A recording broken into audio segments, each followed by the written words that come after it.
I once had a friend, Amber was her name, who never did anything for herself, never earned anything of her own accord, and never achieved anything from her own work and effort.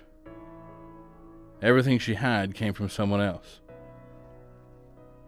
Her parents, who were not in any way rich, they certainly weren't poor, but they weren't middle class either, who did everything around the house for her, who she threw tantrums at to get her own way, who she manipulated into complaining to the school every time a teacher noticed she hadn't done her own work or was failing or being disruptive. Her siblings, whom she domineered over, she blackmailed and bribed them into doing her chores and every other task she didn't feel like doing. She's the youngest of 3, I should mention.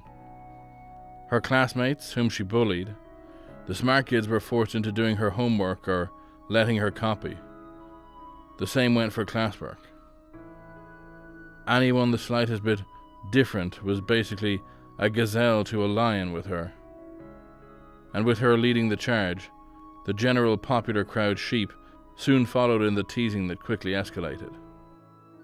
Her teachers were powerless to do anything against her, lest she raise all hell and cry to her parents. I don't begrudge them for barely doing a thing about her. They had bills to pay and most had kids to feed and they couldn't afford to lose their jobs. I could go on, but I'm sure it's clear now just what kind of person this friend was. Now, I imagine you're wondering why I'd be friends with someone like that in the first place. I can tell you it wasn't really a choice I had. Our families were friends going back to our great-grandparents, whether I liked it or not. And believe me, I didn't. I had to socialize with this girl during joint family vacations, barbecues, parties, the works. My parents knew what a little witch she was, but they dared not ruin a friendship spanning generations by bringing it up to her folks. So my little sister and I had to endure this human parasite that fed on other people's ideas, influence, and achievements. For the most part, I was spared her bullshit. I think she had been wary of sparking a family feud. Not that that seems in line with how she generally was, but it's the only reason I can think of.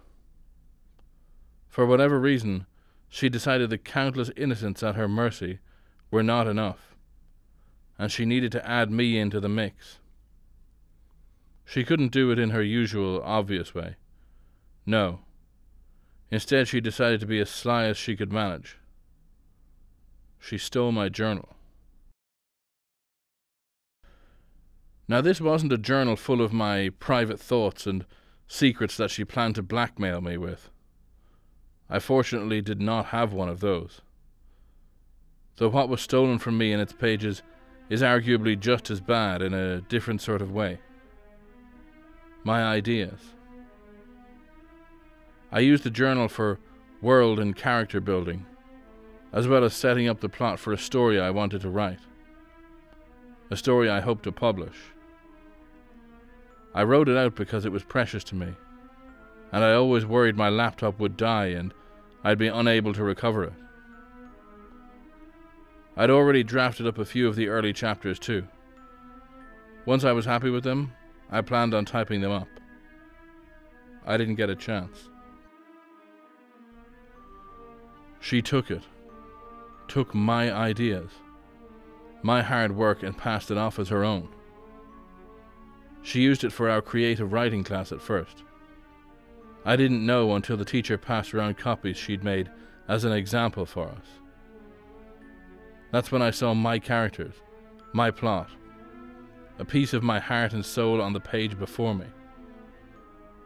I could feel tears prickling in my eyes when I realized what had happened. I hadn't even realized the journal was gone. I'd been too busy with homework in the days before to write in it. There was nothing I could do about it in class. It was my word against hers, even if the teachers knew what she was like. They all bent to her will in the end. All I did was raise my hand and say I didn't feel well. I think the fact that I was on the verge of tears added to the lie, and I was excused. The school nurse let me go home with what she presumed was a 24-hour stomach bug. I wanted to tell my parents, but at the same time I didn't. I didn't want to be the one to blame for tearing apart our families, even if it was really her fault. So I kept it inside, cried in my room. My parents just thought it was because of whatever bug I had. I hadn't been sick before, but letting it bubble up within me gave me knots in my stomach that turned into me vomiting into a bucket my mom left beside my bed. My parents kept me home from school the next day. I thought maybe I'd get over it. Maybe it'd be better the next day and I could tell them and get my notebook back. Until a friend sent me a text. "Hey, Amber gave Miss Temple more of that story. Think she wants to put it in the school magazine." I don't know what happened to me as I read that, but I knew something broke. A mixture of anger, frustration, and sadness flooded me. Hot fury mixed with heartbreak. I couldn't tell my parents. Not now. It wouldn't be enough. A plan was forming in my mind as I lay in bed crying. It wouldn't be something I could do overnight, but it'd be worth it. Let me tell you that years' worth of cosplay experience was invaluable to my plan. I could dress up as pretty much anyone or anything with the right amount of effort and materials, and I already knew what I intended to do once my outfit was complete. She wanted to steal from me? Fine. I'd get even. You see, Amber had this boy she liked. His name is Adam. Adam was kind of a pig. A pig not interested in her, much to her frustration. No, his interest lay in Mrs. Winter and her ease. Though I'm pretty sure, like all assholes, they'd somehow drift together. That's my experience with these sorts of things anyway. That's where my plans come in. Now, Amber and I are the same height with the same fair complexion. However, she has blonde hair and green eyes, whilst I have auburn hair and blue eyes. These traits were easily fixed by a long wavy wig and a set of my innumerable contact lenses. The one other difference was that I was blessed with a chest, as it were. A fact I'm sure he'd overlook or be too preoccupied with staring at to pay much attention to anything else. I did have a plan in mind for that too. If I was questioned, Amber always got her way. It wouldn't be a stretch to imagine she'd convinced her parents to let her get a boob job. I knew he tended to hang out in the alley beside the local arcade, blowing out smoke like he was some cool dude from the 50s or something. He thought the games were too dumb and for kids, so stayed there whilst his friends played, as if it somehow made his douchebag self more mature. I was waiting for him as he swaggered down the alley. The shaded passage was helpful in concealing my identity. It was a good disguise, but not foolproof. The dark helped with that. "Hey, Adam," I called out, trying to up the pitch of my voice to the sickeningly sweet tone Amber had. He barely looked up from his phone as he approached. Unlit cigarette held between his lips. "Hey, Emma, right?" "Amber." Close enough. I managed to laugh. If it was anyone else, I'm sure Amber would have thrown a hissy fit, but with this creep, she'd let anything slide. Idiot. "Think I could bum one of those off you?" I asked, nodding towards the cigarette. "What's it worth?" His eyes were trained on my chest as he spoke. Ew, teenage boys. "What? You want a free grab or something?" I felt gross just uttering those words. Now, I have no issue with any guy or girl messing around however they want. It was just sickening humouring this waste of oxygen. If you're offering. I really wasn't, but needs must and all. Fine, but I want that smoke first.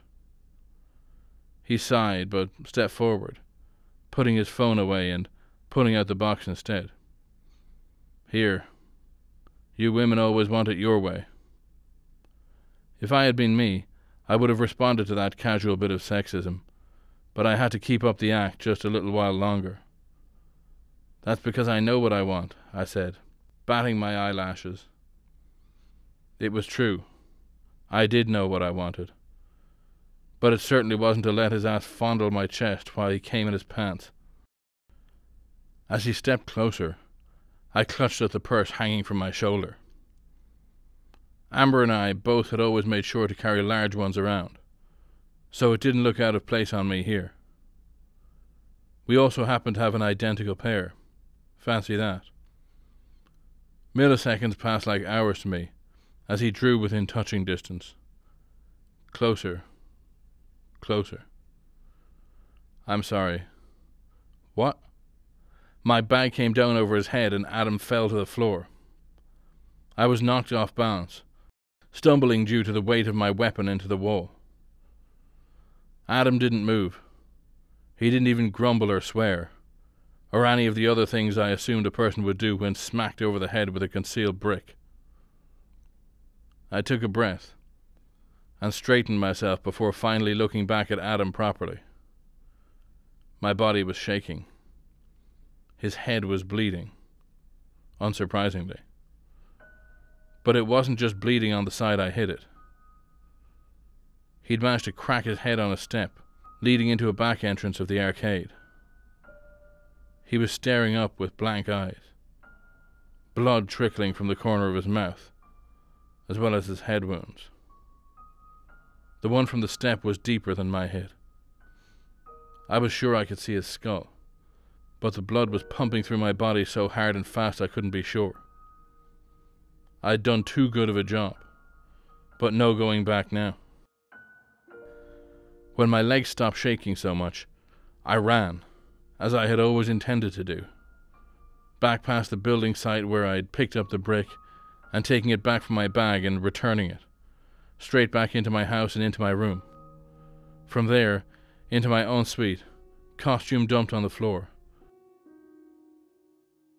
I let the still cold water of the shower wash over me. It was done. I couldn't take it back. But it had gone even better than planned. Really. I feigned shock when my parents sat me down the next day and broke the news to me that one of my schoolmates had been murdered. I forced out tears when they told me CCTV footage had caught Amber in the act. A part of me was proud. I was so convincingly disguised that even my own parents didn't recognize me. We'll be keeping you off school for a while, honey. If you need to go lie down, Maddie, that's okay. The police might be back to talk to you about Amber, but you don't have to talk until you're ready. I sniffled and stood to hug them both before retreating to my room. Oh, I was ready. But I had to play the part of the shocked childhood friend who couldn't understand how someone who was practically a sister to her could do something so heinous. Yes, she'd always been prone to aggressive outbursts, but they were like a toddler's temper tantrums. She never physically hurt anyone. Well, yes, she did prey on some of the meeker kids that were easy targets for bullying, but it just seemed like typical teenage assholery. Nothing really malicious. Now that you mention it, she did have a crush on that boy and has never liked being told no. Maybe she snapped. I don't know. Her parents could never really discipline her. She walked all over them. She definitely had some issues. I had it all planned out and delivered my lines flawlessly when a pair of officers came to her home to ask a few questions. Amber's reputation was fuel against her. Even her parents, who had understandably been trying to defend their child's innocence, ended up questioning it, and exactly what she was capable of. Our families grew apart with the weight of the trial on Amber's parents' backs, but my parents were distantly supportive in their own way, even if things were tense and awkward. Amber continued to deny it, even after the guilty verdict was given. I'm told she was sobbing, pleading with the judge and jury, with her parents, begging everyone to believe she was innocent, that it wasn't her. Poor, poor Amber. She liked to take credit for work that was not hers, so I made sure she got the credit for my greatest work yet.